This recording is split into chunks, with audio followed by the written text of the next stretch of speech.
and welcome back to another episode of Grassroots Racer.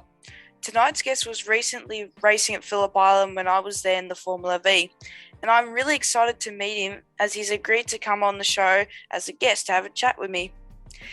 He races in a Triumph TR7, and to find out more about his motorsport journey, I welcome Alister Ondarchie. That's right, mate. Very good. Cool. Very good. How are you tonight, Alister? Good, thanks, Ayrton. Thanks for having me on, mate. It is a pleasure having you on. And how did you go on the weekend? Really good. So we've had an interesting journey over the last 2 or 3 years with the little yellow car. Through the start of the lockdown period, we had a blown head gasket, which was about 2 or 3 runs after replacing the bearings in the bottom end. So we spent most of the last 15 months deciding to rebuild the engine from top to bottom. So a little bit of work on the top end, on the head, and new pistons and new bearings and all sorts of bits and pieces. And through the lockdown period, sort of had to wait a fair bit, as is fairly normal as we understand it now, to get some of the parts, including the pistons, out of the States. So after a 15-month wait, that was the first outing for the little yellow car, which I've owned for about 12 years.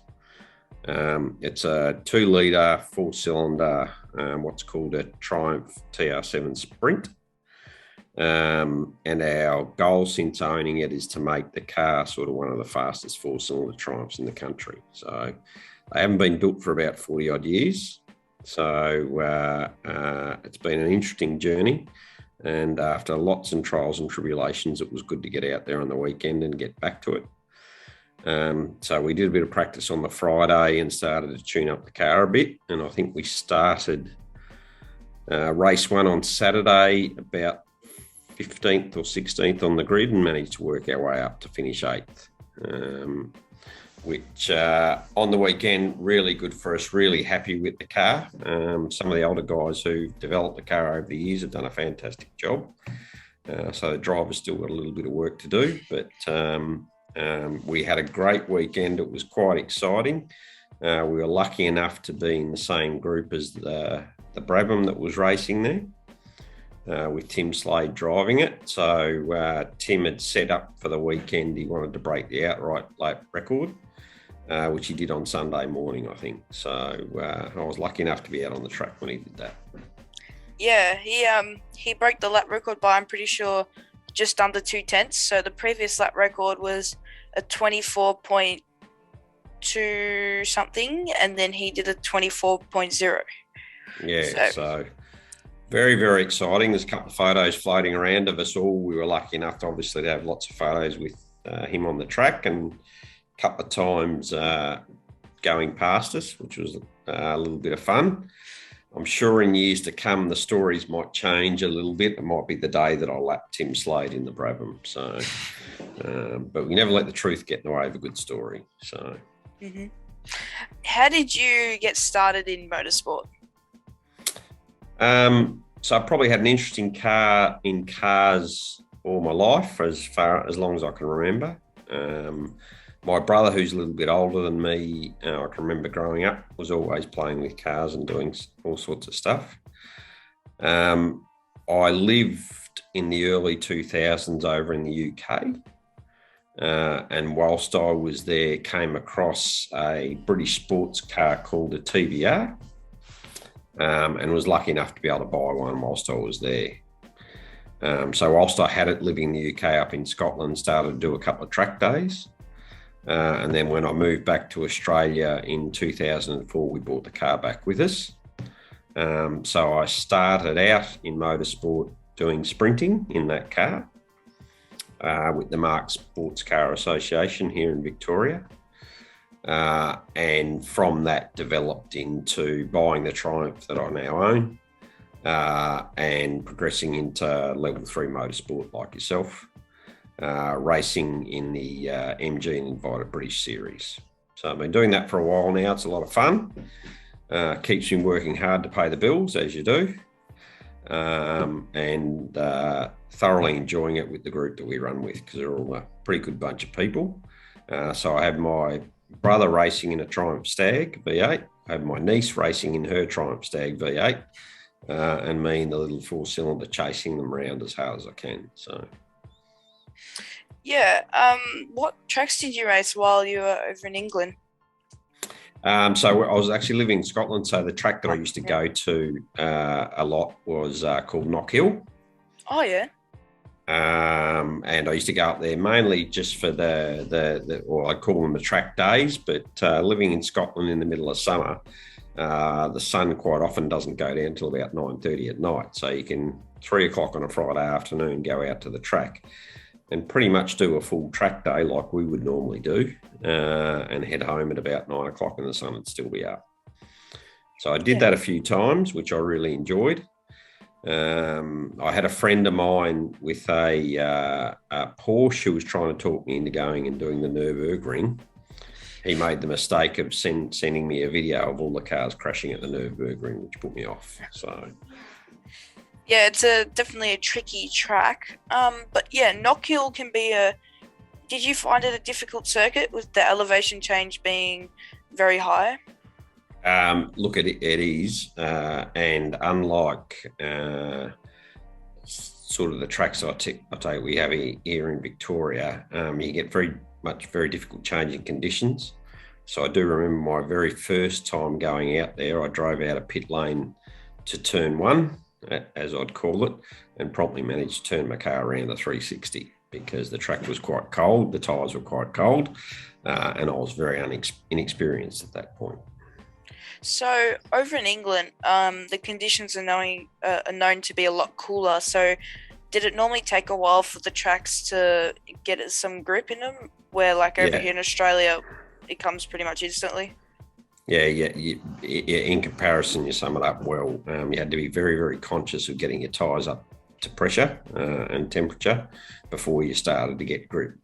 And a little bit like here in the winter, typically when you fell off there, you went a long way off because quite often it'd be quite damp off the track through the grass. Lucky enough, I went off a couple of times, but didn't manage to hit anything, which was a good thing. That's always a good sign.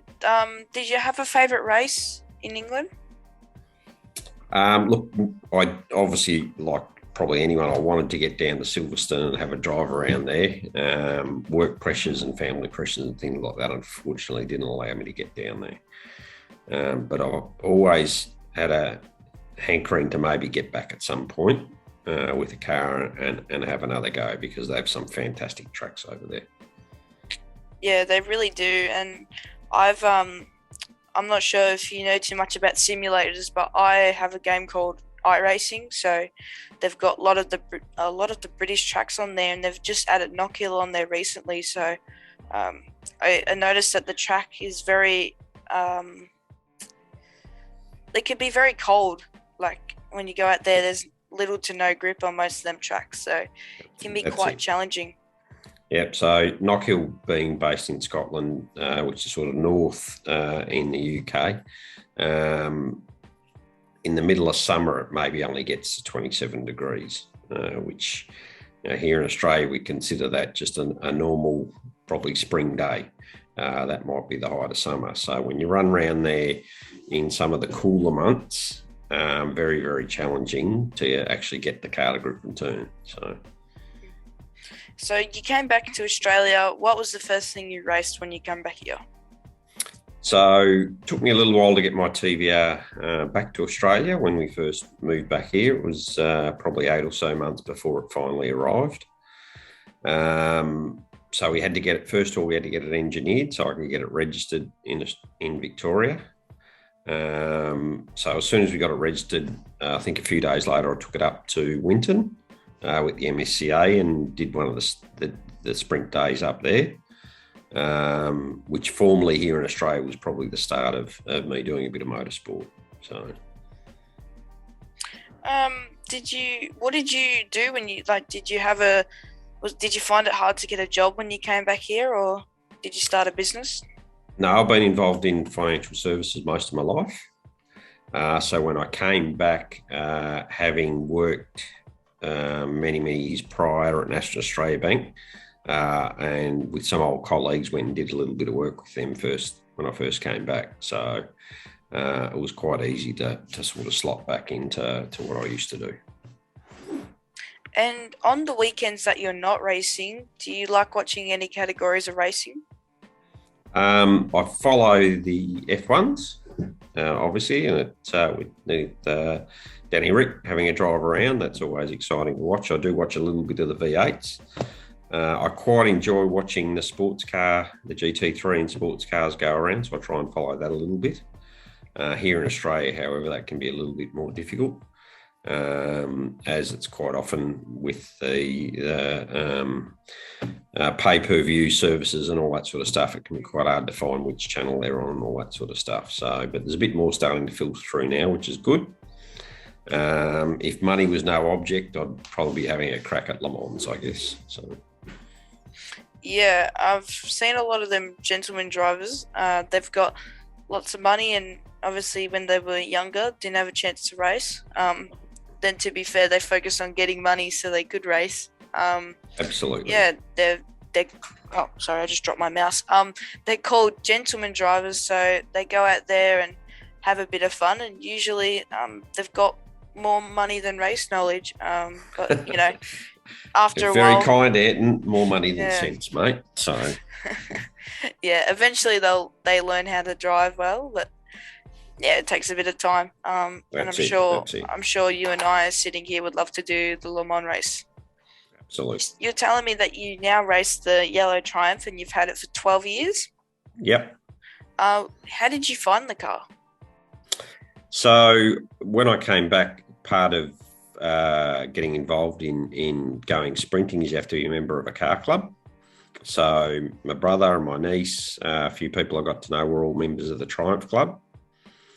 And I remember being at a club meeting one night, talking to the couple of the guys who shared the car that I now own. And David, who's a little bit older than me, over dinner mentioned that he might be interested in selling the car.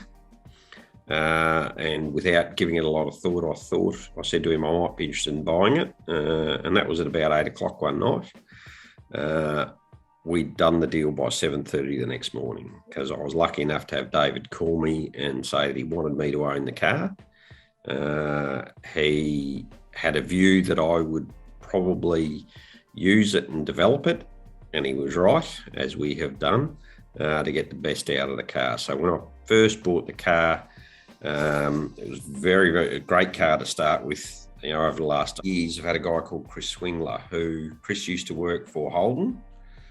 Has got extensive knowledge in building cars and building engines, and has got an affection and affiliation with the Triumphs.